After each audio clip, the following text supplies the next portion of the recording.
ও হ্যাঁ দিন না আপনি, তারপরে দেখুন না কি হয়। হ্যাঁ আচ্ছা,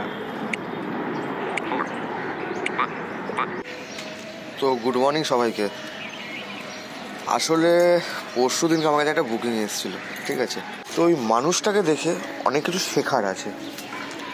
ভিডিওটা দেখো, তারপর বলছি তোমাদেরকে। ও হ্যাঁ দিন না আপনি, তারপরে দেখুন না কি হয়। হ্যাঁ আচ্ছা,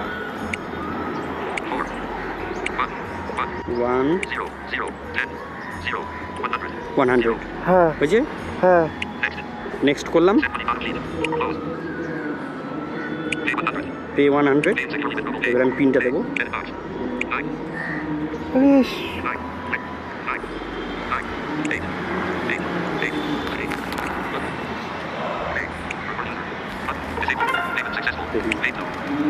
হ্যাঁ চলে এসছে। আসতে তো বাধ্য, না আমি তো ইউজ করতে সমস্যা নেই তো আমার কোথাও। এই যে হ্যাঁ চলে এসছে।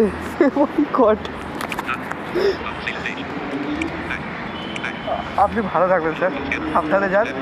দরকার পড়লে যখন যা মনে হয় ফোন করবেন। আচ্ছা, আপনি আমাকে একটা মিসড কল দিয়ে দিন, আমার রিচার্জটা নেই। হ্যাঁ করে দিচ্ছি, যে সিম রিচার্জ আছে সেটা সবসময় চালু থাকে। একদম মিস কল দিয়ে দিচ্ছি আমি। মিসড কল দিয়ে দিন, তাহলে আপনাকে পরে আমি এটার প্রচারের প্রয়োজন আছে। আমি চাইছি, আমি পার্সোনালি চাইছি। অবশ্যই এটা আপনার ভালো প্রস্তাব, আমি এতে। ঠিক আছে, আপনি সাবধানে যান।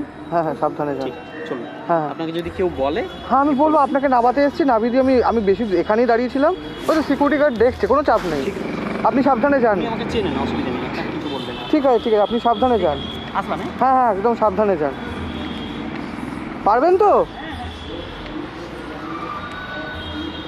এই মানুষটা বেসিক্যালি, ওনাকে যখন জিজ্ঞাসা করেছিলাম, উনি বলছে উনি জন্ম থেকেই অন্ধ, দেখতে পান না।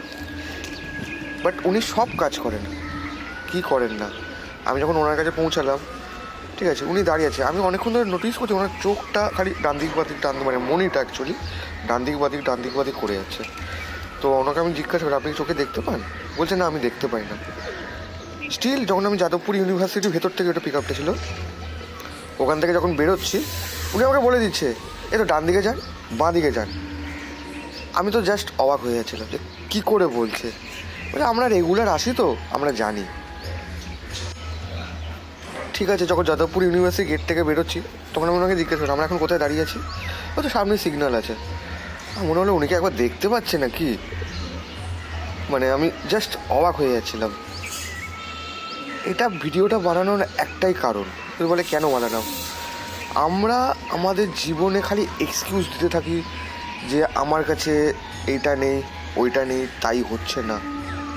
এই মানুষটা তো দৃষ্টিশক্তি নেই, স্টিল উনি সব কিছু করে যাচ্ছেন। উনি বলছে, উনি আমাকে ইউপিআইতে পেমেন্ট করলেন, অ্যান্ড্রয়েড ফোন ইউজ করলেন। ভিডিওটা দেখলে তো বুঝতেই পারছো। উনি বলছে আমি ল্যাপটপ পর্যন্ত ইউজ করতে পারি, ঠিক এইভাবেই ল্যাপটপ ইউজ করি। ইভেন উনি একটা ব্লাইন্ড স্কুলে, মানে বেহালা ব্লাইন্ড স্কুলটাতে যেখানে ওনাকে ছাড়লাম, ওখানে উনি চাকরি করেন, ঠিক আছে? ওনার ওপর ডিপেন্ডেন্সি আছে, ওনার বোন আছে, ওনার ওয়াইফ আছেন। মানে ভাবতে পারছো ব্যাপারটা? মানে আমি নিজে সেদিনকে আমার গায়ে কাঁটা দিয়ে দিয়েছিল যে আমিও তো মাঝে মাঝে করি যে আমার দ্বারা হচ্ছে না, আমার কাছে এটা নেই ওটা নেই, ঠিক আছে, গিভ আপ করে দিই। বাট ওনাকে দেখে আমি যেটা শিখলাম, মানে লাইফে কোনোভাবে গিভ আপ করা যাবে না। ওনার কাছে তো দৃষ্টি শক্তি নেই, স্টিল উনি লড়ে যাচ্ছেন। তার মধ্যেও ওনার কাছে কখনো যে মোটিভেশন হারিয়ে ফেলছেন বা হচ্ছে না লাইফে, সব কিছু শেষ, এরকম না। উনি বলছেন আমি ফাঁকা রাস্তায় বাইক চালিয়ে দেবো, ফাঁকা মাঠে বাইক চালিয়ে দেবো। হ্যাঁ, এরকম রাস্তায় আপনার মতো আমি চালাতে পারবো না, এটা তো স্বাভাবিক। বাট ওনার মধ্যে এতটা কনফিডেন্ট, জাস্ট অ্যামেজিং অ্যামেজিং। যে তাছাড়া উনি আমাকে একটা কথা বললেন, কথাটা হচ্ছে, বলছে দেখুন দাদা, আপনাকে আমি কোনো ভাড়াপত্র বেশি চাই না, একদম সত্যি কথা বলছি। সকালবেলার ঘুম থেকে উঠেছি এখন, মিথ্যে কথা বলবো না, ওনার থেকে 1 পয়সা বেশি চাইনি। জাস্ট আমি ওনার সাথে যে শেখার, ওনার কাছে কী কী শেখা যায় সেটাই শেখার চেষ্টা করি, সেটাই আমার বড় পাওনা। উনি আমাকে বলছেন যে দেখুন দাদা, আপনাকে তো আমি বেশি কিছু দিতে পারবো না, যতটা ভাড়া হচ্ছে ততটাই তো। কারণ আমি বলছি বেশি কিছু চাইনি, বরং আপনাকে দিতে হবে না। বলছে এটাই আপনি ভুল করছেন। এটাই আপনারা কিছু কিছু মানুষ আমাদের যেহেতু চোখে দেখতে পাই না, এটাই সহানুভূতি নেওয়ার চেষ্টা করেন, তাতে আমরা বেশি ডিমোটিভেট হই। এটা কখনো করবেন না। যেটা যার প্রাপ্য তাকে সেটা আমাদের করতে দিন। বলছে আপনি র্যাপিডো বুক করলেন কী করে? বলছে এইভাবে র্যাপিডো বুক করেছি। কাউকে ফোন করতে হলে বলছে এইভাবে ফোন করি, ফোন ধরতে হলে বলছে এইভাবে ফোন ধরি। মানে উনার ফোনের মধ্যে কী সেটিং রয়েছে আমি সত্যি জানি না। আমি বলছি আপনার ফোনেও রয়েছে। আমি অনেক খোঁজাখুঁজি করার চেষ্টা করলাম, আমি পেলাম না। বলছে টক ব্যাক বলে কিছু একটা অপশান রয়েছে, আমি সত্যি পেলাম না। তা ওনার সাথে কথা বলার পর আমি বললাম যে আমি এরকম ইউটিউব ফেসবুকে ভিডিও করি।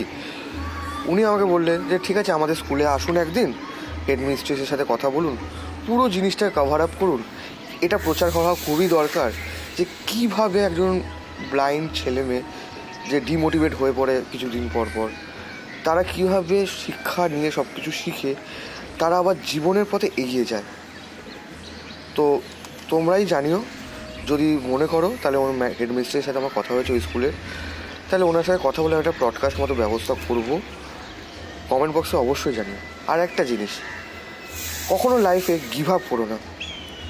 ঠিক, লাইফে অনেক চ্যালেঞ্জ আসবে, অনেক কিছু আসবে।